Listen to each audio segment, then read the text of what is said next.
Señor. Autora Emilia Pardo Bazán. Lo que voy a contar no lo he inventado. Si lo hubiese inventado alguien, si no fuese la exacta verdad.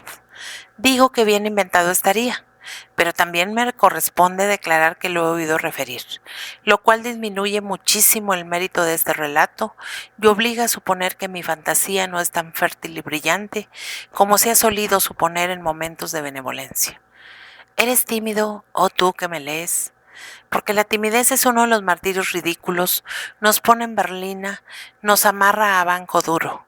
La timidez es un dogal a la garganta, una piedra al pescuezo, una camisa de plomo sobre los hombros, una cadena a las muñecas, unos grillos a los pies, y el puro género de timidez no es el que procede de modestia, de recelo por insuficiencia de facultades. Hay otro más terrible, la timidez por exceso de emoción. La timidez del enamorado ante su amada, del fanático ante su ídolo. De un enamorado se trata en este cuento, y tan enamorado que no sé si nunca Romeo el Veronés, Marsilla el Turolense o Macías el Galaico lo estuvieron con mayor vehemencia.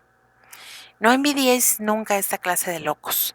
A los que mucho amaron se los podrá perdonar y compadecer, pero envidiarlos sería no conocer la vida. Son más desventurados que el mendigo que pide limosna, más que el sentenciado que, en su cárcel, cuenta las horas que le quedan de vida horrible. Son desventurados porque tiene dislocada el alma y les duele a cada movimiento. Doble su desdichada si le acompaña el suplicio de la timidez. Y la timidez en bastantes casos se cura con la confianza, pero la hay crónica e invencible. La hay en maridos que llevan 20 años de unión conyugal y no se han acostumbrado a tener franqueza con sus mujeres, y en mujeres que, viviendo con un hombre en la mayor intimidad, no se acercan a él sin temor y temblor. Generalmente, sin embargo, se presenta el fenómeno durante ese periodo en que el amor, sin fueros y sin gallardías, se estremece ante un gesto o una palabra. Y este era el caso de Agustín Oriol, perdidamente esclavo de la coquetuela y encantadora condesa, viuda de Dolfos. Dícese que una viuda es más fácil de galantear que una soltera. Pero en estas cuestiones tan peliagudas, yo digo que no hay reglas ni axiomas. Cada persona difiere o por su carácter o por el mismo exceso de su apasionamiento. Agustín sentía, al acercarse a la condesa, todos los síntomas de la timidez enfermiza, y mientras a solas preparaba declaraciones abrasadoras, discursos perfectamente hilados y tan persuasivos que ablandarían las piedras, lo cierto es que en presencia de su diosa no sabía despegar los labios. Su garganta no formaba sonidos, ni su pensamiento coordinaba ideas. Todos reconocerán que en ese estado tiene poco de agradable y que Agustín no era dichoso ni mucho menos. Vanamente apelaba a su razón para vencer aquella timidez estúpida. Su razón le decía que él, Agustín Oriol de Lopardo, caballero por los 4 costados, joven con hacienda, inteligencia y aptitudes para abrirse camino, era un excelente candidato a la mano de cualquiera mujer, por bonita y encopetada que se la suponga. ¿Por qué no había de quererle la condesa? ¿Por qué? Vamos a ver, ¿por qué? Debía acercarse a ella ufano, arrogante, seguro de su victoria, y todas las noches, al retirarse a su casa, se lo proponía.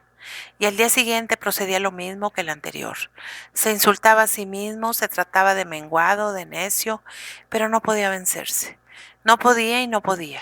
De modo que, al año próximamente de un enamoramiento tan intenso que le ocasionaba trastornos cardíacos, violentos hasta el síncope, Agustín no había cruzado aún palabra, lo que se dice palabra, con su idolatrada viuda. Iba a todas partes donde podía encontrarse con ella. Pasaba muchas veces por debajo de sus balcones. Se trasladaba a San Sebastián el mismo día que ella y en el mismo tren. Y aún ignoraría el sonido de su voz si no hubiese prestado ansioso oído a las conversaciones que ella sostenía con otras personas. Por fin, un día, precisamente en San Sebastián, presentóse rodada la ocasión de romper el hielo. Fue en la terraza del casino, a la hora en que una muchedumbre elegantemente ataviada respira el aire y escucha, o por mejor decir, no escucha la música. sino las infinitas charlas que hacen otro rumor más contenido y más suave, como de colmena.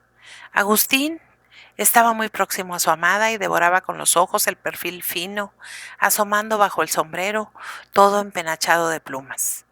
Ella le observaba de reojo y viéndole tan cerca, de pronto sintió impulsos de dirigirle la palabra. No era correcto, no era serio, no era propio de una señora. Bueno, por encima de las fórmulas sociales están las circunstancias y hay de estas irregularidades que todo el mundo comete, cuando a ello le empuja un fuerte estímulo. La viudita no podía menos de haber notado aquella adoración profunda, continua que la rodeaba como el cuerpo astral al cuerpo visible, y sentía una curiosidad femenil ardorosa, el afán de saber qué diría aquel adorador mudo que la bebía y la respiraba. Resuelta con sonriente afabilidad, con un alarde infantil que disimulaba lo aturdido del procedimiento, exclamó: ¡Qué noche tan hermosa! ¿Verdad que es una delicia? Agustín sintió como si campanas doblasen en su cerebro. No sabía si a muerte o si a gloria. Su sangre giró de súbito, sus oídos zumbaron y con tartajosa lengua, con voz imposible de reconocer, con un acento ronco y balbuciente, soltó esta frase: Sí, señor, sí, señor. Fue como si otro hubiese hablado. Un individuo zumbón, dentro de Agustín se reía sardónico. Se mofaba de extravagante respuesta. Acababa de llamar señor a la única mujer que para él existía en el mundo. No se le había ocurrido sino tal inepcia. Y ahora, con la lengua seca y el corazón inundado de bochorno, tampoco se le ocurría más. ¿Qué había de ocurrírsele? La terraza daba vueltas, el suelo huía bajo sus pies. Exhaló un gemido ronco, se llevó las manos a la cabeza y, levantándose, tambaleándose, huyó sin volver la vista atrás. Aquella noche pensó varias veces en el suicidio. Y a la mañana siguiente, sintiéndose incapaz de presentarse de nuevo ante la que ya debía despreciarle, salió para Francia en el primer tren. Estuvo ausente muchos años. En ellos no volvió a saber de su adorada. Un día leyó en un periódico que se había casado. Todavía la noticia le causó grave pena. Después, lentamente fue olvidando. Nunca del todo. Habían corrido cerca de 4 lustros. Las canas rafagueaban el negro cabello de Agustín, cuando en uno de sus viajes entró una señora con 2 señoritas en el mismo departamento. Agustín la reconoció, y aún su corazón, del cual padecía, le avisó de que era ella, muy cambiada, muy envejecida, pero ella. ¿Fue reconocido Agustín? No se sabe. Lo cierto es que se trabó conversación entre ambos viajeros, y que esta vez, no habiendo el estorbo de un amor tan insensato, Agustín charló sin recelo, y las horas corrieron sin sentir. La viajera habló de su juventud y murmuró confidencialmente: de cuantos homenajes han podido tributarme, el que más agradecí, porque era el más sincero, consistió en que un joven que me seguía como mi sombra me contestase al dirigirle yo por primera vez la palabra: sí, señor. Comprende usted, era tal su aturdimiento que no acertó a decir otra cosa.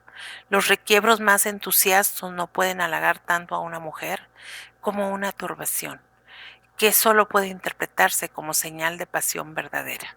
¿De modo que usted no se rió de aquel hombre?, preguntó Agustín. Al contrario, respondió la señora con acento en que parecía temblar una lágrima.